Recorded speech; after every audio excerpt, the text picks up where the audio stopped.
CFNJ présente La vie dans la Naudière. Avec Hugo Valiquette, on parle d'action communautaire autonome. Bonjour Hugo. Allô Nicolas. Comment vas-tu? Ça va bien? À l'aube de la rentrée. Ben oui, vraiment. Et c'est fait pour certains déjà, là, aujourd'hui. Je voyais ça dans le sud de la région. Ouais. La rentrée est faite. Absolument. Moi, dans ma tête, la rentrée, c'est septembre. Là. Oui. C'est lundi, hein? C'est ça. En fait, mardi. Oui, exactement. Pour moi, la rentrée, c'est là. Fait qu'on reste un peu estival, même dans la chronique de l'ACA, pour se replonger. Là, là, on va parler d'éducation, justement. Oui, une mauvaise nouvelle. Je dirais, je suis assez fâché. On aurait souhaité d'avoir des bonnes nouvelles pour la rentrée, pour l'éducation. Malheureusement, c'est pas le cas. Effectivement.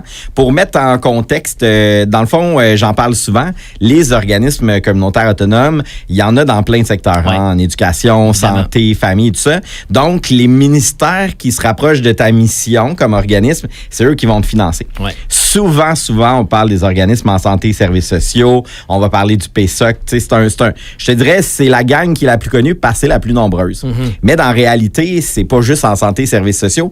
Et là, cette chronique-là, on va parler en éducation. Ils ont un programme qui s'appelle le Pacte et qui finance la mission des organismes. Puis, ça fonctionne comme tous les autres groupes d'ACA.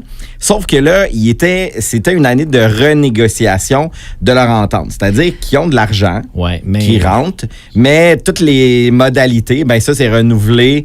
Puis là, c'est une bonne nouvelle, par exemple. Eux, ça va être pour 5 ans. Fait que 5 ans d'une certaine forme de stabilité. Que tu n'as pas à te poser la question d'année en année, est-ce que mon financement va revenir? Exact, c'est ça. Fait que ça comme tel, c'est une bonne nouvelle. La mauvaise nouvelle, c'est qu'il y a du retard. Ben, c'est ça, exactement. Premièrement, le fait de signer ces formulaires-là, ben, le ministère les a envoyés super tard. En plein milieu de l'été, les organismes, ben, on le sait, hein, souvent, ils sont en vacances ou des fois même fermés parce qu'il n'y a pas du financement pour 12 mois, reçoivent ça. Et là, ben, ils attendent leur versement de subvention. Pour pouvoir poursuivre leurs activités. Exact. Ce financement-là est tellement important. Et là, ben, ça tarde à cause de En fait, tout il n'y a ça. juste pas de versement. Oh. Fait qu'il faut comme imaginer que ça, là, c'est le début de ton année. Ouais. Mais là, on est au mois d'août, puis l'argent est toujours pas là. Fait que qu'est-ce qu'ils font, les groupes? Il y en a, c'est correct, qui ont certains surplus qui permettent d'attendre, mais les organismes en éducation, ça reste des organismes qui sont encore sous-financés. Hugo, la rentrée scolaire, c'est là. Ben oui, exactement. Là d'avoir leur argent. Ben pour partir l'année, même avant. Ben oui, exactement. Toute la préparation de ce que ça veut dire. Fait que là, il y a des organismes qui sont vraiment en situation d'urgence, là. Ou s'il n'y a pas d'argent qui rentre, ben ils vont juste pas pouvoir faire la rentrée. Puis là, on parle, tu sais, en éducation, là, c'est des organismes qui luttent contre le décrochage scolaire. C'est des organismes souvent qui soutiennent les jeunes dans les transitions. De la maternelle au primaire. Donc, on s'entend que s'ils ne peuvent pas offrir leur service, c'est catastrophique. Ben oui, parce que c'est des jeunes qui n'auront pas accès à ces activités-là qui sont super importantes. C'est aussi toutes les personnes qui vont faire... puis ça, c'est vraiment moins connu, puis c'est assez... je trouve ça extraordinaire de mon point de vue, mais il y a tout l'aspect de reconnaissance du diplôme de secondaire 5 qui peut se vivre, les équivalences qu'on appelle, là, ben, peuvent se vivre dans les organismes communautaires autonomes. Puis souvent, ben, c'est nécessaire pour entrer dans d'autres programmes de formation ou pour ton emploi. Ben là, ben c'est des organismes qui, en ce moment, peut-être ouvriront pas leurs portes. Fait que là, c'est que ça va mettre en décalage peut-être l'arrivée de personnes dans des programmes qui auraient dû commencer là ou qui auraient dû commencer, mettons, en janvier. Mais là, ils n'auront pas fini.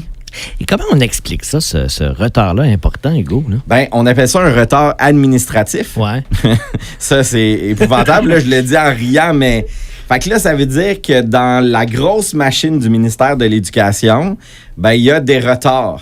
Mais ces retards-là impactent des vraies personnes, autant, ben tu sais, les organismes qui partent leur année, les salaires versés aux organismes, c'est tout ça, là, qui, en ce moment, sont pris dans de la bureaucratie. Et il n'y a rien à faire.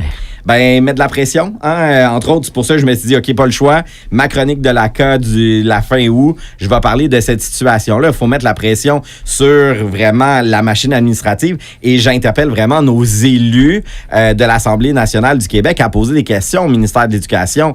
Tu sais, c'est une question de reconnaissance puis de respect des organismes. Puis on le sait, là, à quel point on œuvre avec tout notre cœur, on œuvre avec toute la volonté du monde de faire des changements, mais en même temps, s'il te plaît, respecter. Puis c'est surtout que dans ces contrats-là, dans les ententes qu'on va signer, bien, les organismes aussi doivent respecter des délais en termes de reddition de comptes. Et là, c'est drôle, hein? Les délais, ils ne changent pas pour les redditions de comptes. Exactement. Fait que puis, mettons que l'organisme est une semaine ou deux en retard, là, et c'est drôle comment on va leur courir après. Alors que quand c'est le contraire, il n'y a rien qui se passe. Exactement. Fait que c'est vraiment ce genre de situation-là, ça met en péril, énormément de stabilité dans les organismes. Ça met en péril ce lien-là aussi entre les organismes puis le ministère de l'Éducation. Puis, je rappelle qu'à chaque fois que ces situations arrivent-là, qui, au bout de la ligne, va porter l'odieux de ça? C'est les personnes qui viennent dans les organismes, c'est nos employés. En fait, c'est les citoyennes, les citoyens aussi qui élisent le gouvernement en place. Oui, exactement. Puis on souhaite vraiment que nos fonctionnaires, que les structures administratives du gouvernement fonctionnent bien parce qu'on rend des services, parce qu'on est présent. Mais ça, là, ça amène toujours des questionnements. Ça amène toujours à se dire, pourquoi on élit un gouvernement qui finalement fait pas ce qu'il dit? Tu sais, ça amène toujours ces questionnements-là. Puis tu le sais, là, j'en parle beaucoup avec passion. Puis moi, j'y crois dans ce qu'on est capable de faire dans le collectif. Mais à quelque part, tu sais, puis déjà avec tous les enjeux qu'on a liés au financement, rajoutons-nous pas cette pression-là. En fait, c'est dommageable dans nos rapports. Moi, je pense qu'il y a assez de monde au ministère de l'Éducation et dans les autres ministères, parce que c'est arrivé aussi dans bien d'autres cas, pas juste en éducation, ce genre de situation-là où il y a du retard dans les paiements qui, normalement, sont faits certains mois, qui sont décalés à cause d'une entente qui est re-signée ou d'un programme qui est revisité par le gouvernement. Exactement. Mais je pense qu'il y a assez de monde, il y a assez de fonctionnaires pour que, bon sang, que ça marche comme du monde. Oui. Puis, tu sais, en nombre, il y a des gens qui aiment ça savoir, ça touche combien d'organismes.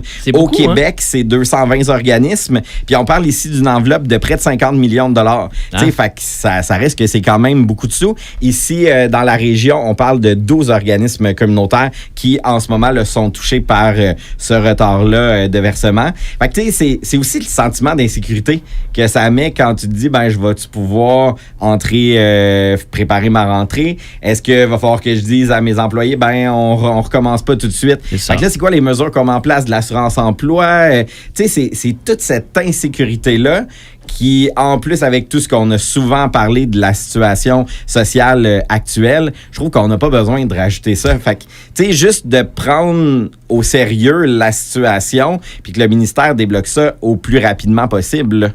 Plus rapidement possible, ce serait demain matin. Là. Vraiment. Le plus rapide, là, on est en situation, en moment d'urgence. Là. Exactement. Malgré tout, bonne rentrée, Hugo. Merci.